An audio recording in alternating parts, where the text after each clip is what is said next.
बिस्मिल्लाहिर्रहमानिर्रहीम। ईश्वर अल्लाह के नाम से अपनी बात शुरू करता हूँ, जो सबका परवरदिगार, सबका पालनहार है और सबसे बड़ा रहम करने वाला है। रमज़ान शरीफ के मुबारक और पवित्र महीने में, जबकि ईद का त्यौहार भी करीब है, हमारे ज़िले में और देहरादून में हड़कंप मचा हुआ है कि शासन प्रशासन की तरफ से इस्लामी मदरसों को कोई नोटिस दिए बगैर मदरसों पे कार्रवाई हो रही है और बहुत से मदरसे गैर संवैधानिक तरीके पर सीज कर दिए गए हैं। इसलिए कि हमारे कानून में कहीं ये बात नहीं आई है कि मदरसों की मान्यता मदरसा बोर्ड से होना जरूरी है। जिन मदरसों के पास शिक्षा विभाग की मान्यता है उन्हें भी सीज कर दिया गया है। अगर कानून ये लाजिम होता कि मदरसा बोर्ड से मान्यता लेना जरूरी है तो पहले हमें सूचित किया जाता, इत्तला दी जाती और ये कानून होता। मदरसा बोर्ड से मान्यता लेना कोई लाजिम भी नहीं है। फिर मदरसा बोर्ड का हाल ये है कि 2019 से लेकर आज 25 चल रहा है।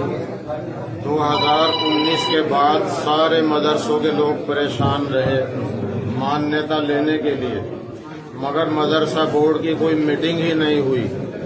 2025 में जाकर मीटिंग हुई है तो बहुत से मदरसे अप्लाई किए हुए हैं और कार्रवाई उनकी जारी है।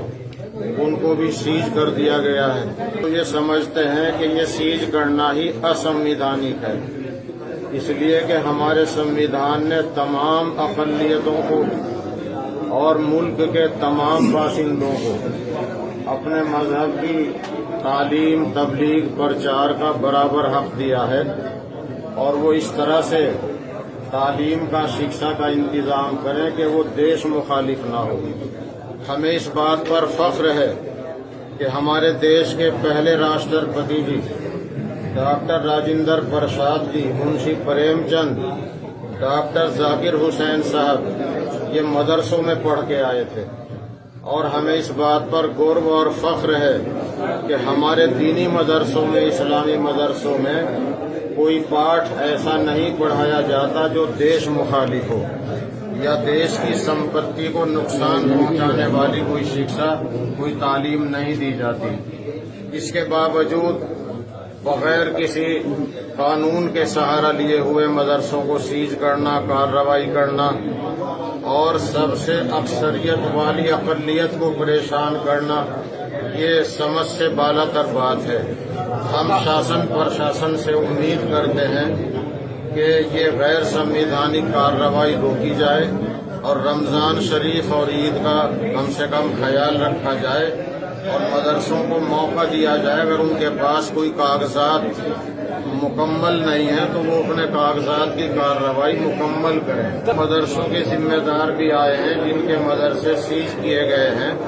वो कह रहे हैं कि हमारे पास पहले से कोई नोटिस नहीं आया, तो नोटिस न देकर कार्रवाई करना ये भी बात समझ से बाहर है। शासन प्रशासन के लोग सबसे ज्यादा बुद्धिजीवी हैं और कानून के रखवाले हैं। अगर कानून की धज्जियां वहीं से उड़ाई जाएंगी तो ये बात यकीनन हर आदमी इसको गवारा नहीं करेगा। अब मीटिंग हो रही है, अब आगे क्या कार्रवाई करेंगे मुफ्ती साहब? क्या आगे हमारा प्रोग्राम ये है कि कल इंशाअल्लाह अपने कलेक्टर साहब, जिला डीएम से मिलेंगे, डीएम साहब से कल मुलाकात करेंगे, उनके सामने अपना रोना रोएंगे और उनसे अपनी बात रखेंगे और हमें उम्मीद है कि वो हमारी बात सुनेंगे। वो उनके बारे में सुना है, बहुत अच्छे व्यक्ति हैं और कानून का पालन करने वाले हैं। जो बुजुर्गों के मज़ार हैं उनसे अकीदत और आस्था हमारे हिंदू भाई भी रखते हैं, सिख भाई भी रखते हैं। मज़ारों के खिलाफ कार्रवाई करना भी ये भी अच्छा नहीं था। उम्मीद है कि शासन प्रशासन के लोग इस पर भी रोक लगाएंगे।